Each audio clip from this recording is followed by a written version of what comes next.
que tenía sus ríos cortos, sus montañas no son elevados.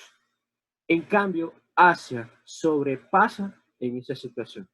¿Por qué sobrepasa? Porque automáticamente ellos es todo lo contrario a Europa. O sea, sus montañas son fuertes, o sea, tiene una altitud.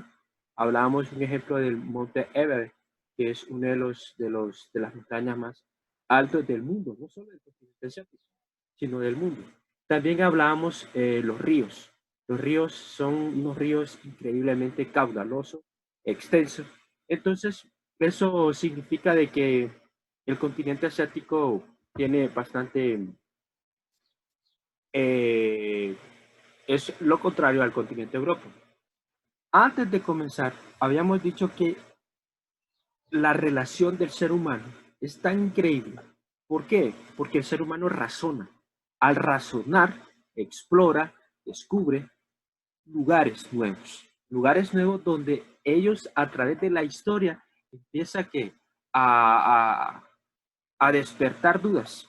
Por ejemplo, el ser humano automáticamente con la parte de la navegación, hablábamos de Marco Polo, Cristóbal Colón, que son grandes navegantes europeos que encontraron el entorno y seguían, buscaban, exploraban.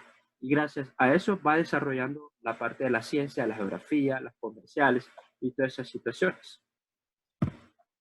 Ok, el continente asiático es el continente súper extenso y tiene mayor población a nivel mundial. O sea, es uno de los continentes más extensos de todo el mundo. Ahí es donde entramos. El continente que tiene montañas y mesetas más altas del mundo es el monte Everest y el monte Urales. También, aquí quiero que ustedes, y esa va a ser una pregunta bien interesante a la próxima clase, ¿cuál es la diferencia entre cordillera y montes? Ok, la cordillera más extensa la tiene Himalaya, del continente asiático. Si ustedes logran ver, esta es la parte de, esta es una cordillera. Dentro de esa cordillera se encuentran formados diferentes montañas. Entonces, la cordillera es automáticamente un grupo de montañas. Y las montañas y mesetas son unidades. Por ejemplo, ¿dónde se encuentra el monte Everest? Se encuentra dentro de la cordillera de Himalaya. Esa es la diferencia. Por eso es que no hay que confundirnos. Montaña y cordilleras son cosas muy diferentes. El que tiene estructura, el que podríamos decir el que manda es una cordillera. Si nosotros hablamos de que Himalaya es, bueno, el monte Everest es a la par de Himalaya, son iguales. No, no. Himalaya es la que eh, entra la unidad dentro de estos montes Everest y el monte Urales. ¿Sabe? Aquí se encuentra una imagen, esta es una imagen del monte Everest y todo esto es una imagen de una cordillera de Himalaya. ¿Estamos claros? Espero que sí. Cuando nosotros vemos los continentes europeos, perdón, asiáticos, estamos hablando también de algo bien interesante, las regiones. ¿Cómo está, o sea, cómo está ubicado alrededor? Aquí solo estamos hablando del cabo. ¿Qué es un cabo? Un cabo es una porción de tierra que pertenece al mismo mar. O sea, el cabo es prácticamente el último punto. Entonces, aquí hay un cabo que se encuentra en la parte de Rusia, en la parte norte. Aquí hay otro cabo que se encuentra en la misma parte de Rusia. Mira qué interesante. En el continente asiático, el país de Rusia es tan extenso, es tan inmenso, que abarca desde este lado, que es norte, desde la parte este, y ahí se encuentra la parte sur, que es la parte del cabo de, uno de los cabos de Malasia, y la parte occidental, que es uno de los cabos de Turquía. Entonces, usted tiene que entender esa parte.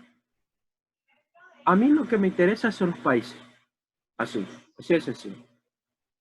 el cabo, bueno, este es el cabo que pertenece a Turquía, el cabo que pertenece a Rusia, la parte septentrional.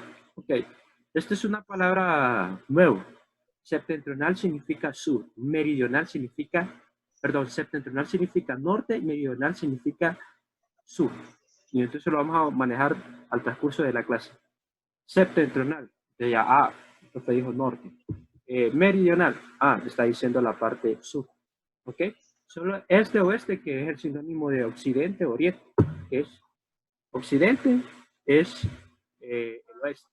Oriente es la parte este. Ahí estamos bien. Los ríos de Asia, bueno, los ríos de Asia están entre más largos y caudalosos del mundo.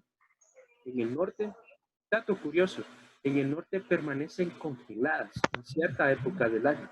¿Qué significa esto? Que es tan extenso este continente asiático que podemos encontrar ríos en la parte septentrional norte que son congeladas y la parte meridional podemos encontrar ríos que, que no son congelados, son ríos como nosotros vemos, frecuentemente vemos en nuestro país. Claro que la diferencia es que el de ellos es más caudaloso, pero hay lugares que se pueden encontrar ríos congelados. Dicen que el resto de los ríos son utilizados. Voy a tratar de...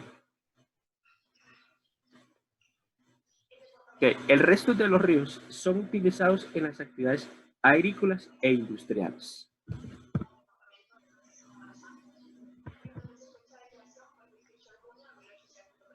Pregunta, voy a tratar de...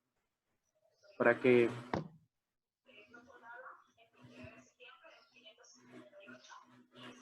podamos admitir a algunos chicos. Ahí está Pablet ya. Ok, voy a seguir. Y entonces automáticamente hablábamos de la parte de los ríos.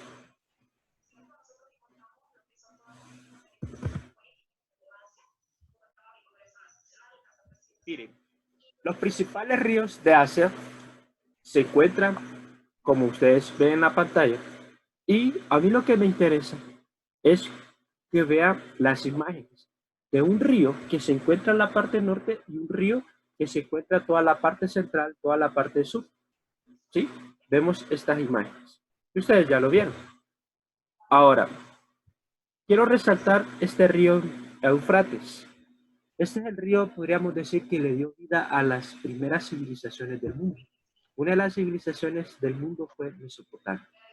Entonces, Mesopotamia fue uno de los que aportó bastantes sobre la parte de la elaboración de un reloj, sobre las partes de cómo hacer un inventario de mercadería. Bueno, de ahí surgen tantas cuestiones de la historia que Asia brinda y que gracias a ese río, Éufrates, es uno de los ríos importantes en la historia.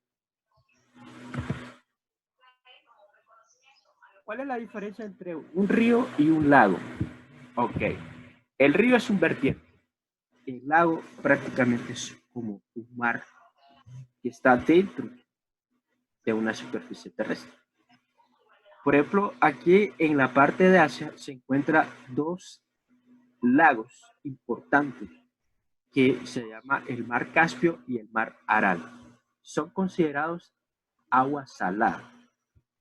Cuando hablamos de eso significa que estos lugares tienen un nivel súper, podríamos decir, súper bajo en la parte de la superficie terrestre. También se habla también del mar muerto. ¿Por qué le dicen el mar muerto?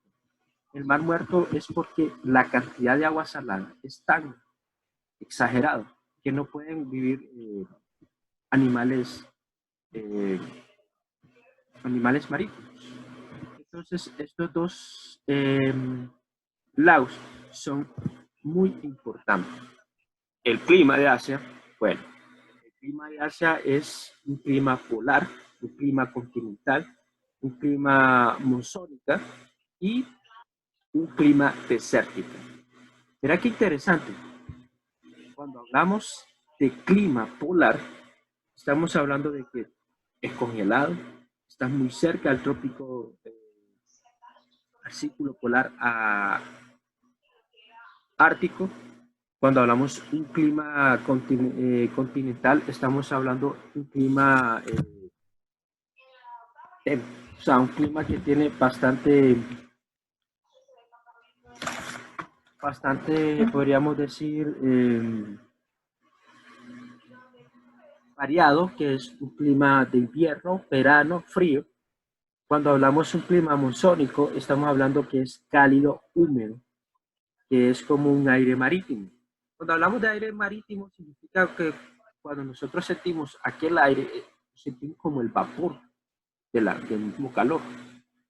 Y es un lugar trópico. El clima desértico, ahí sí, es un clima que es exageradamente, es muy seco. Entonces ahí en el continente se puede experimentar esos tipos de clima. La pregunta es, ¿por qué se experimenta esos tipos de clima? Porque es muy extenso. ¿Cuál es la diferencia entre el continente de América y el continente de Asia? Que América es como alto, largo,